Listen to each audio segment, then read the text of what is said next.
I think probably the most often asked question about the show is why the Star Trek phenomenon?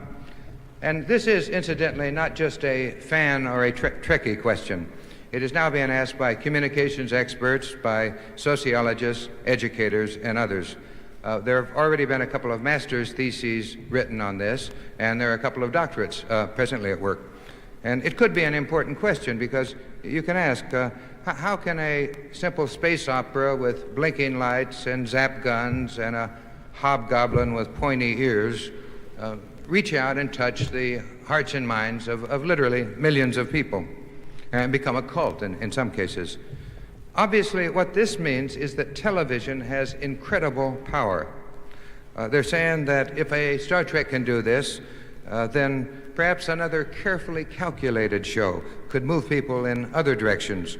What's to keep selfish interests from creating other cults for selfish purposes, industrial cartels, political parties, governments. Ultimate power in this world, as you know, has always been one simple thing: the control and manipulation of minds. Fortunately, any attempt, however, to manipulate people through any so-called Star Trek formula is doomed to failure, and I'll tell you why in just a moment. First of all, our show did not reach and affect all these people because it was deep and great literature. Star Trek was not Ibsen or Shakespeare. To get a primetime show, network show on the air and to keep it there, you must attract and hold a minimum of 18 million people every week. You have to do that in order to woo people away from Gomer Pyle, Bonanza, Beverly Hillbillies, and so on. And we tried to do this with entertainment, action, adventure, conflict, and so on.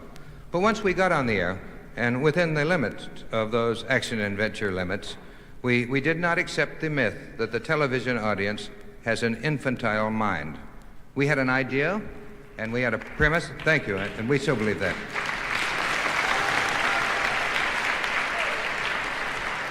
As a matter of fact, we decided to risk the whole show on that premise.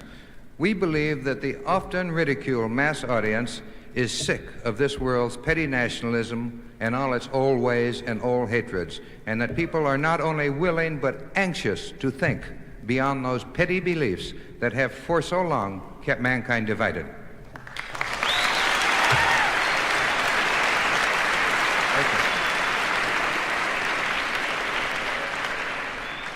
So you see that the formula, the magic ingredient that many people keep seeking and many of them keep missing is really not in Star Trek. It is in the audience.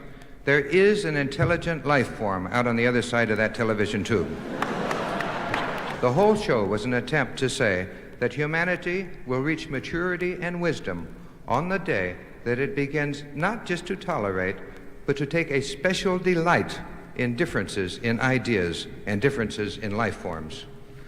We tried to say that the worst possible thing that can happen to all of us is for the future to somehow press us into a common mold where we begin to act and talk and look and think alike.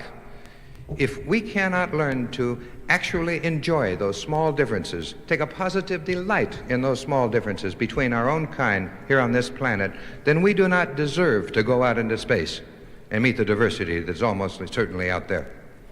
And I think this is what people responded to. The result of that was 7 years after being dropped by the network of saying those things, there are now more people watching it than ever before. And if you ascribe those things to any mystic or scriptural brilliance in Star Trek, you miss the entire point.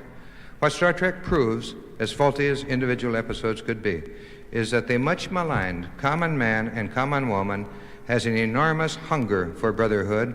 They are ready for the 23rd century now, and they are light years ahead of their petty governments and their visionless leaders.